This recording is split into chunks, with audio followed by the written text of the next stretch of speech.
Presentation सुरु गरौँ। हजुर हुन्छ। सबैलाई नमस्ते है। म चाहिँ राम श्रेष्ठ। आजको यो सिम्पोजियममा चाहिँ सानो चाहिँ हाम्रो रिसर्चको चाहिँ प्रेजेन्टेसन गर्दैछु।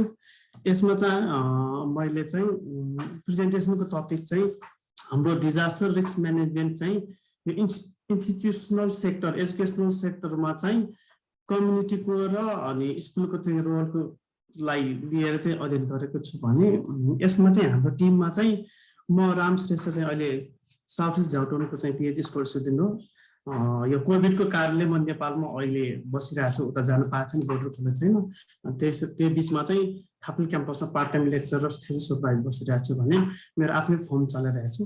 अनि यो स्टडीको टिममा चाहिँ हाम्रो डाक्टर लता साके हुनुहुन्छ। उहाँ चाहिँ एसोसिएट प्रोफेसर चाहिँ रिस्मेकन इन पर्सनमा हुनुहुन्छ। हामी टिममा चाहिँ उहाँ नेपालमा आउँदाखेरि उताको रिस्मेकको उसबाट चाहिँ हामी यो काम गरेको थियौँ। त्यही स्टडीको सानो च्याप्टर चाहिँ यसमा चाहिँ म प्रेजेन्ट गर्न लागेको। म समयलाई मध्यनजर म आफ्नो प्रेजेन्टेसन चाहिँ अगाडि बढाउँछु। नेक्स्ट भएको छ। हेलो, नेक्स्ट पास है। हजुर हजुर भइरहेछ। सुरुमा यो यसमा चाहिँ अलिकति डिजास्टर बारे के हो भने सानो मात्र म छिराउनुको लागि भन्नुलाई चाहिँ इन्ट्रोडक्सन दिए। यो डिजास्टर सबैलाई थाहा छ, यो कहिले हुन्छ, कहाँबाट हुन्छ, सडन हुन्छ थाहा हुँदैन, तर टाइम पनि फिक्स हुँदैन। तर एकसिप भएपछि चाहिँ कन्सिक्वेन्सली यसलाई चाहिँ हामीले सिरियसली डिस्ट्रक्टिभ गरिरहेको हुन्छ। फर इक्जाम्पल अगाडि हाम्रो 2015को अहिलेसम्म हामी इम्प्याक्ट बेहोरिरहेको छौँ। त्यो हिसाबमा चाहिँ डिजास्टर हुन्छ भने यो डिजास्टरको विभिन्न मैले यहाँ अहिले अलिकति क्याचको लागि चाहिँ अर्थक्वेक ल्यान्डस्लाइडहरू विभिन्न देखाएको छु। त्यो चाहिँ हामी डिटेलमा नजाउँ, जसले यो छ भन्ने मात्र स्लाइडमा गरेर खोजेको सिधैमा टपिक उता डिटेलमा जाउँ है। अब अलिकति ब्याकग्राउन्डमा स्टडीको कुरा गर्नु पर्दाखेरि चाहिँ अगाडिको हाम्रो एनपिसी 2015 अलिकति पब्लिस भएको डाटा हेर्दाखेरि चाहिँ त्यो अर्थक्वेकमा 2015 अर्थक्वेकमा चाहिँ स्कुलको स्टडिङहरू 3,34,000 स्टुडेन्टमा चाहिँ हरूको स्टडीमा चाहिँ उहाँहरूको चाहिँ क्लासरुम चाहिँ 1,37,000 लस भएको छ भने ड्यामेज चाहिँ 2,60,000 छ। त्यसमा चाहिँ स्टुडेन्टको किल चाहिँ 337 भएको छ। त्यस्तै गरेर अर्को एउटा डाटा के छ भने विगतको 25 वर्षको डाटा अनुसार चाहिँ प्रत्येक डिजास्टरमा 2 पिपल डाइड भएको चाहिँ हामीले चाहिँ लस बेहोरिरहेका छौँ। यो सिनारियोबाट चाहिँ हाम्रो चाहिँ डिजास्टर चाहिँ भइराखेको लस भइरहेको चाहिँ देखिन्छ भने अब मेरो रिसर्चको चाहिँ अलिकति क्वेसनहरू गर्नुभएको चाहिँ अब डिजास्टर आउँदा को रेस्पोन्सिबल त, स्कुलले कसरी गर्छ त, अनि लोकल कमिटीले कसरी गर्छ भन्ने चाहिँ त्यसमा क्वेसन आधारमा चाहिँ गरेको छ भने मेरो स्टडीको लिमिटेसन चाहिँ हाम्रो कलेक्टिभ डाटामा बसेर सर्वेको अनुसार चाहिँ त्यो लिमिटेसन बसेको छौँ। हामीले चाहिँ सुरुमा हामीले सर्वे गर्नु अगाडि चाहिँ नेपाल सरकारले पब्लिस भएको डकुमेन्टहरू चाहिँ हामीले अध्ययन गरेका छौँ। त्यसपछि चाहिँ फिल्ड सर्वे र इन्टरभ्यू केस स्टडी गरेका छौँ। अब अलिकति नेपालमा को डिजास्टरको इम्प्याक्ट जाँदाखेरि अगाडि वर्ल्डको केसमा हाम्रो पोजिसन कहाँ छ भन्दाखेरि अलिकति यो म्यापबाट के गर्नु हेर्न सकिन्छ भने हाम्रो वर्ल्डको म्यापबाट नेपालले सर्कल रहेको ठाउँबाट हामी 4 to 8% चाहिँ डिजास्टर रिस्क इन्डेक्समा छ भने त्यो वर्ल्डको रेस्पेक्टमा चाहिँ लोमै छ। तर नेपालमा चाहिँ डाटाको हिसाब चाहिँ डेट बढ्ने छ भन्ने देखिन्छ।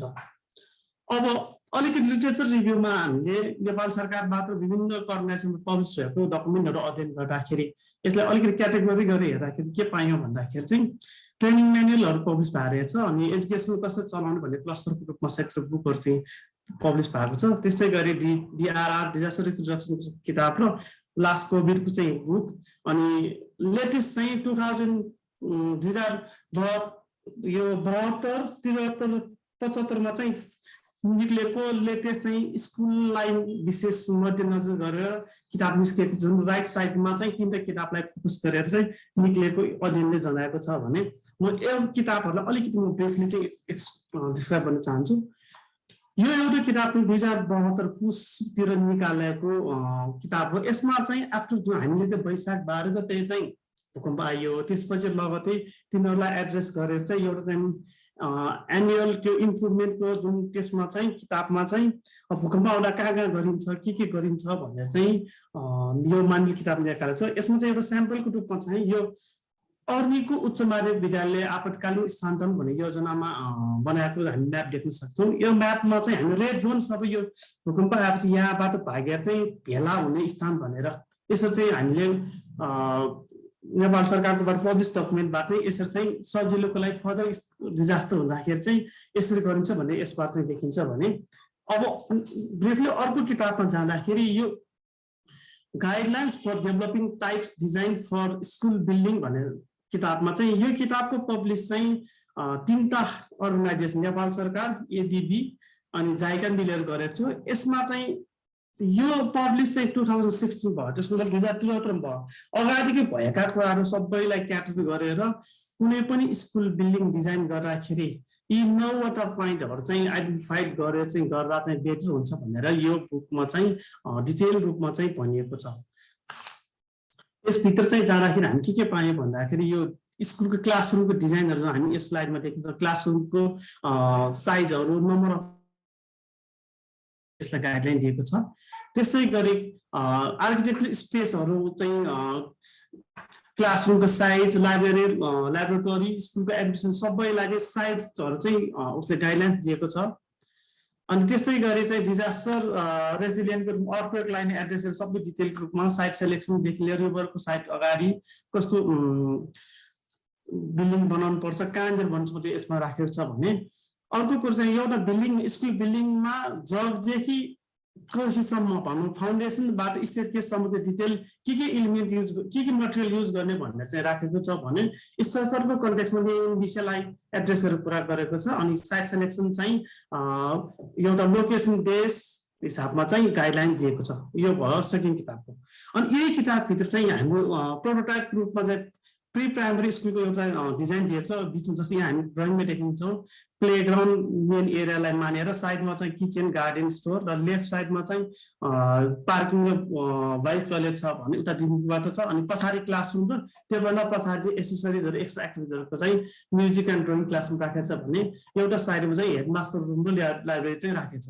यो चाहिँ 6 जनाको लागि स्कुल भयो भने हामी गाइडलाइन्स। त्यसै गरी 450 लागि लोवर सेकेन्डरी यस दिएको छ भने त्यसै गरी अर्को चाहिँ हायर सेकेन्डरीलाई चाहिँ यस्तो दिएको छ। अब यसपछिलाई अर्को किताब अलिकति जाउँ, म अलिक छिटो गर्छु, पछाडि अर्को एक्सप्लेन गर्नु कम्पेरिटिभ गर्नुपर्ने भएकोले यो कम्प्रिहेन्सिभ किताब चाहिँ लेटेस्ट चाहिँ यो अहिलेसम्म भएका मध्येको स्कुल सम्बन्धीको गाइडलाइन्स मध्ये चाहिँ सबै योभन्दा लास्ट 20 वर्षको पब्लिकेसनलाई हेरेर आएका प्रब्लम एड्रेस गरेर चाहिँ यसमा चाहिँ सबै इन्क्लुड गरेर चाहिँ गाइडलाइन्स बनाएको छ। यो कम्प्रिहेन्सिभ स्कुल सेफ्टीमा चाहिँ विशेष गरी चाहिँ यसमा चाहिँ नेपाल गभर्मेन्टको तर्फबाट फेडरल गभर्मेन्टदेखि प्रोभिन्सियल र लोकलसम्म अनि स्कुलसम्म आउँदासम्मको बन्डिङ देखेर कसरी 1 वर्ष एक्टिभिटी गर्ने चाहिँ यहाँ देखाएको छ। हामी यो एउटा हेर्न सक्छौँ। यो बुक चाहिँ नेपाल सरकारको कन्स्टिट्युसन संविधान अनुसारै बेस बनाएर गरेको छ भने त्यसमा चाहिँ हामी एजुकेसन सेक्टर 3 पिलरलाई मानेर चाहिँ यसमा गरेको छौँ। हामी राइट साइडमा यहाँ 9वटा टास्क देख्न सक्छौँ। सेड्युल 1 वर्षभित्र सेड्युल गर्ने स्कुललाई चाहिँ के गर्न सकिन्छ भनेर चाहिँ 1 नम्बरमा इन्स्टिट्युसनलाइजेसन सीएसएस इन स्कुल भनेर छ। यो चाहिँ चैत्र वैशाखमा दिन्छ। यो चाहिँ अब विभिन्न एक्टिभिटीहरू चाहिँ त्यो मन्थली किताब गर्नुको कारण चाहिँ हाम्रो नर्मली हाम्रो स्कुल चाहिँ वैशाख जेठमा सुरु हुन्छ। त्यो अनुसार चाहिँ सुरुमा इन्स्टिट्युसनलाइजेसन गरेर त्यो बिचमा प्यारेन्ट्सहरूलाई चाहिँ मिटिङ राखेर के गर्न सकिन्छ, स्कुल पनि एसेसमेन्ट कसरी गरिन्छ, यो कुरा सबै चाहिँ डिटेलको रूपमा रहेछ।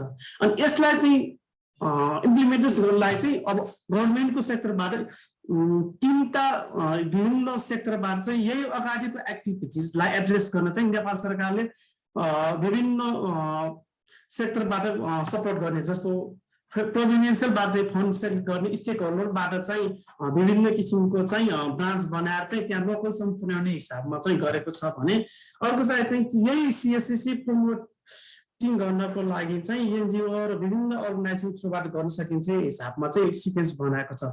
अनि अल्टिमेटम हामीसँग टाइम 1 मिनेट रिमेनिङ छ। सरी है, म यो धेरै लेट टाइम लोकल गभर्मेन्ट र स्कुलको मेजर रोल हुन्छ। म स्किप गरेँ। मेजर चाहिँ इन्जिनियरहरूको पनि यहाँ आफ्नो यो कम्युनिटीको हिसाबले इन्क्लुड छ। यति भन्दै अब म आफ्नो केस स्टडी अलिकति गएँ। केस स्टडी चाहिँ हामीले चाहिँ यो नेपालको बुढा नीलकण्ठ नगरपालिकाबाट चाहिँ त्यसभित्र चाहिँ वार्ड नम्बर 13 को चुनिखल एरियामा चाहिँ 3 स्कुल चाहिँ स्याम्पलिङ गरेर हेरेका थियौँ। त्यो स्कुलहरू चाहिँ एउटा चाहिँ गभर्मेन्ट, 2 चाहिँ प्राइभेट छ। अनि 3 स्कुलमध्ये चाहिँ गभर्मेन्ट बिल्डिङ चाहिँ आरसीसी बिल्डिङ छ भने अर्को चाहिँ प्राइभेट बिल्डिङ आरसीसी प्लस तहराहरूको रूपमा चाहिँ छ। अब अलिकति चाहिँ एनालाइसिस गर्न नौलिन स्कुल चाहिँ यो भूकम्प अगाडिको हिसाबले पछाडि एनालाइसिस गरेर भूकम्प अगाडि चाहिँ तपाईँको यसमा चाहिँ एउटा मात्र बिल्डिङ थियो।